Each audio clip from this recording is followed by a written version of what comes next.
Trick or treat. Many different cultures have had traditions about the dead.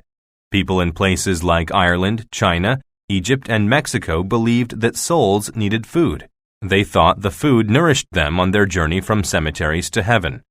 People had to put out good things for souls to eat. However, if the food rotted or spoiled, the soul got mad. The wicked soul might curse the family and make them starve during the winter. In other places, people begged for food on a holiday that remembers the souls of dead saints. People wore disguises with hoods that covered their faces. If they did not get food, they played a trick on the home. For this reason, the activity is known as trick or treating. Shortly after people first began trick or treating, parents started sending their children to beg on that day. Housewives gave the children food if they performed a song or a dance. When people moved to America from all over the world, they brought this tradition with them. Inhabitants of villages started trick-or-treating in the early 1900s. In 1939, a children's publication acquainted the whole country with the tradition.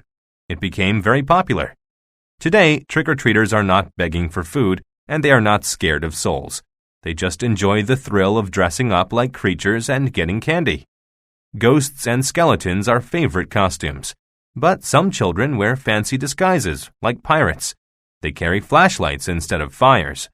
In some places, children still perform songs or riddles to get candy. But most of the time, they just say, trick or treat.